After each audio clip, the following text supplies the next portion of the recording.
Hello and welcome. I'm Andrea Kennedy, and this is the Mainstream Reiki YouTube channel where I put out videos to help you if you're a Reiki practitioner so you can succeed and we can all help more people.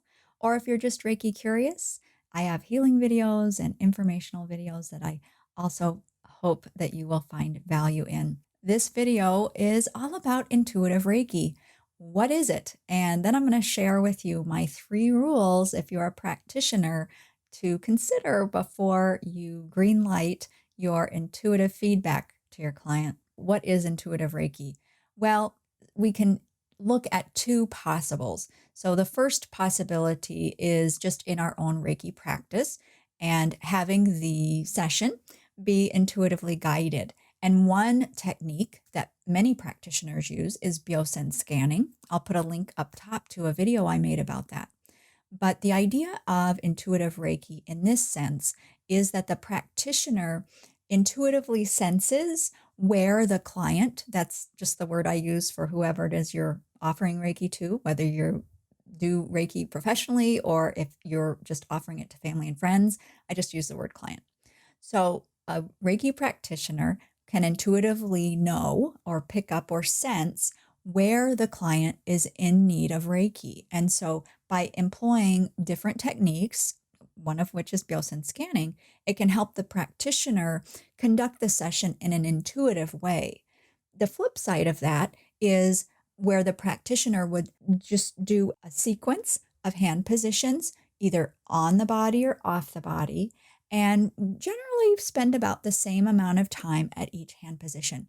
And this does ensure that Reiki is offered the whole body receives Reiki in equal amounts if the practitioner does it that way. I'm not saying there's a right or wrong there. It's just 2 different styles of offering a Reiki session. But I think intuitive Reiki to a lot of practitioners really means to them the intuitive information that we might receive from our clients. And this is pretty common. And as a matter of fact, when people take Reiki training, and I've seen this in my classes where a student comes in and they really aren't intuitive, they don't believe that they're intuitive, but by the end of the 2 or 3 day class, they are getting a lot of information from the other student that they're practicing with. Intuition is powerful. We all have intuition, but what I found over the years and, with myself and also my students is when we are attuned to Reiki, when we practice Reiki, we develop naturally our intuitive side and we can pick up different information from our clients during a session. And that's what this video is all about. So when I say intuitive Reiki, I'm talking about, some people might even call it a reading of their client. And really that's what I'm talking about, not an intuitively guided hand placement type session. Intuitive Reiki. So we've established that the practitioner will receive extra information or insight about their client. And I must admit, when I first started receiving information in that way from the people I worked with and animals that I worked with, it really freaked me out. I didn't know what to do with the information, and I was very hesitant to share the information. I thought Reiki is spiritually guided life force energy. That's the definition of Reiki. And who was I to offer any sort of guidance or feedback or anything like that? I thought that's not really what Reiki is. And I didn't want to confuse people about what Reiki is because some practitioners do not offer any sort of insight or reading or anything like that for their clients. And that's totally fine. But my hesitancy was that I didn't want to misrepresent Reiki. So let's get into my 3 rules. Number 1, ask separate permission to tune into them in that way.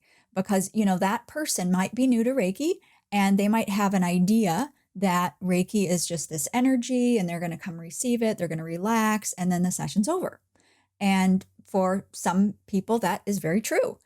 If you tune into them and then you start offering all this feedback or something, they might feel like you've overstepped, or, they might say, well, whoa, I didn't know you were going to do that. And they might get a little freaked out about that. What I do is I explain Reiki to my client, see if they have any questions about Reiki. And then when we've covered all of that, then I say to them, also, in addition to the Reiki session, I can tune into you, tune into your energy in your body, and see if there's anything I intuitively pick up about what has been affecting your energy and what you might do after the session to help yourself. And then I'll say, would you like me to do that? I don't think I've ever once had a person say no to me on that. So people really want more information about themselves. And I just think that it's important to distinguish the Reiki with the intuitive reading or guidance because, quite frankly, there are a lot of very wonderful Reiki practitioners out there. I've been to some, and they don't offer any of that intuitive insight. And, they are just as valid a Reiki practitioner as the person who offers other intuitive guidance or reading or whatever it might be. So I just want to be very clear with my clients and never discount another practitioner the way they might practice versus how I might practice. Reiki is Reiki, but get separate permission. That's rule number one. My second rule about intuitive Reiki sessions would be that we only really want to offer feedback that's helpful and useful to our clients. They'll often come to us and they look to us as though we're the experts. I mean, they're opening their energy to us. We're perhaps reading their energy, whatever that is, receiving information. And the last thing I want to do as a practitioner is create self-doubt or a worry for my client.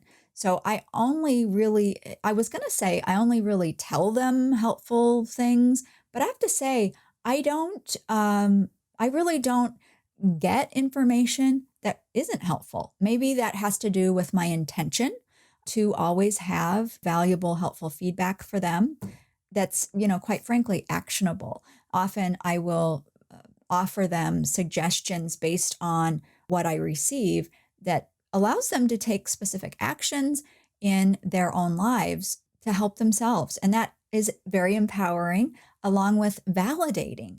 So many times in a session, I'll receive information that sort of mirrors what they have been thinking or feeling. And when I share that back with them, that empowers them. It helps them trust their own senses even more. So that's another very helpful, supportive role that I can play for them in a session.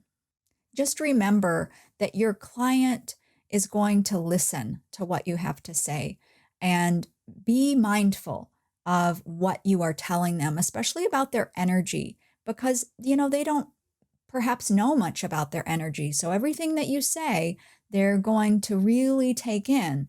And we want to make sure that the quality of what we're telling them is constructive and helpful.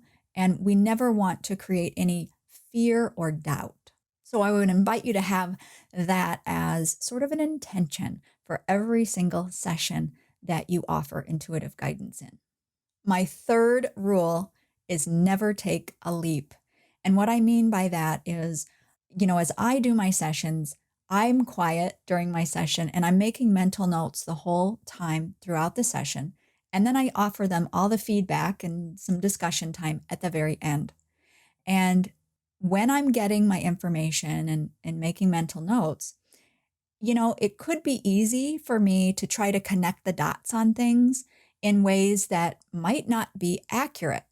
So I always remind myself, stick with exactly what comes and don't make leaps to connect information. And a quick example of this would be I had a client and I knew she had a boyfriend and I was getting this information. And a lot of the things that happen with me is I'll see mini movies and I might hear words or perhaps song lyrics, it's all kinds of different things. But anyway, in the session, I was seeing scenes play out and receiving information. And I felt like it probably had to do with her relationship with her boyfriend. But you see, it was just kind of like in my mind, I was making that connection. It was a really good thing that I stuck to my rule. because I only relayed what came through.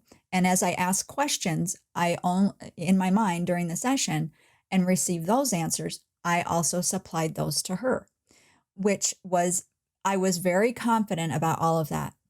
Now, in my mind, I was thinking, oh, I think this has to do with her and her boyfriend. But I knew that that was me thinking that, and I knew that that information didn't come through in the session. So I stuck with that. I told her, and guess what?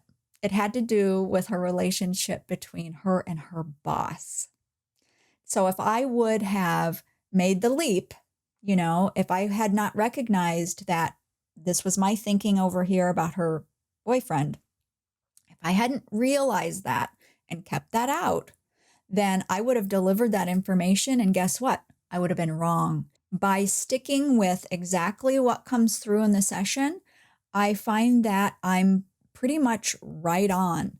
I really advise you stick with what you are sure about that comes through in the session. Do not fill in the blanks. Do not make a leap, which is hard for us to do oftentimes, especially if we know the person that we're offering Reiki to and getting the information, because kind of the more we know about their lives, the more apt we might be to try to fill in the blanks or make connections. When you have a client that just comes in off the street and you know nothing about them, it's really cool because you know that the information that comes in during the session, you know that it's not influenced by any prior knowledge you have about them. So when you have sessions like that, it can really help build your confidence in strengthening your intuition and sharing the information with your client. To recap my 3 rules, number 1, get separate permission to tune into them energetically and get information from their energy and their field. Number 2, only offer helpful, valuable, useful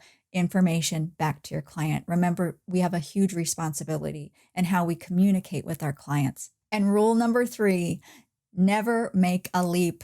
Stick with what comes through intuitively. Don't make connections in your mind or based on what you know about the client. Don't reach. You don't need to. Your accuracy will just be phenomenal if you stick with what comes through in the session. And then you put it out there and you let them sort of assimilate that information and let them make the connections, because that's empowering for your clients as well. I hope these little tips have been helpful for you. And, I want to make more videos about intuitive Reiki. It's a huge part of my practice, and I think it's been very helpful in building my clientele. So please leave a comment down there with your question about intuitive Reiki, or email me at andrea@mainstreamreiki.com so that I can help make the videos that you're interested in watching. Thanks so much for tuning into this one, and I wish you the highest Reiki blessings, and I'll see you next time.